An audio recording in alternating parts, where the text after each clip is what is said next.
Hi guys, quick update lang tayo dito sa ating mga ongoing trades, no? For now guys, meron tayo dito mga open positions as well as loss.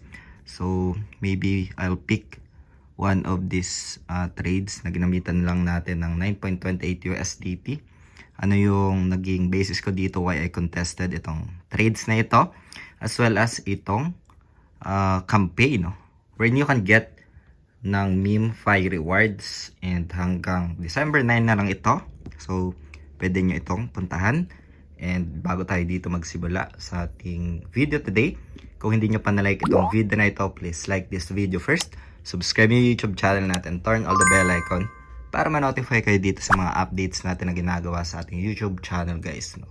So, for now, andito ako sa may open positions natin. Meron ako dito kinontest na trades which is itong si SHIB USDT, no. 9.27 lang. This is only a support play, no. Which is we observe yung price action hitting this zone tapos nagkaroon siya dito ng small consolidation. Sa mini chart makikita ito. This is a quick scalping trade lang. As we observe meron tayo ditong positions and yung SL niya, adjusted na rin as part of our risk management. Again guys, itong video natin today is just for ideas lang, for reference and does not qualify as an investment or financial advice. Hope you get some insights, ideas dito. How I contested some trades with a small margin. No? So, marami din mga feedback questions on how I handle some trades, especially pag sobrang liit tapos nasa testing phase pa lang sila. So, ganito guys, no? So, this is just like an example lang.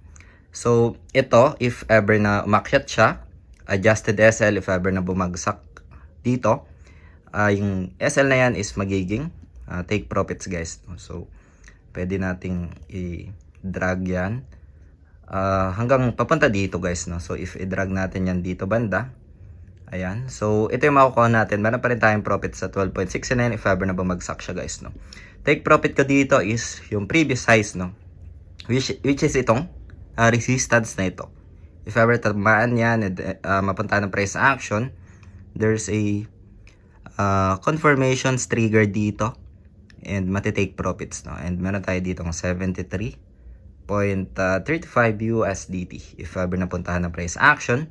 So, dito parang kinulong ko na lang din yung price action, no? So, I adjusted my SL and then yung entry ko dito. So, I use a long positions for this trade. Yan, tapos ito ay protective stops. So, yun. Hope you get some insights dito, guys. Abangan nyo yung mga live natin sa mga susunod na araw. And let's celebrate this upcoming holidays. So, ito din guys, no, pwede nyo itong puntahan. And yung official link naman na ito guys, lalay ko na lang sa description ng video na ito. Itong meme-fi rewards na you can grab. 2 simple steps lang. Yung details sa dito naman sa baba. And kung cellphone naman guys, yung gamit nyo, punta lang kayo sa home tab. And then, yung sa join now, pwede nyo slide yan. Merong slide bar dyan, mga campaigns, pwede nyo slide. And then, you can select yung join now guys, no, and then you can join. So nakapag-join ako dyan and yun, you can just explore this one guys for free meme-fi rewards, no. Yan lang guys, quick update lang dito and hope this video helps. Maraming salamat ulit sa panunood. Ingat tayong lahat. Peace out. Bye for now.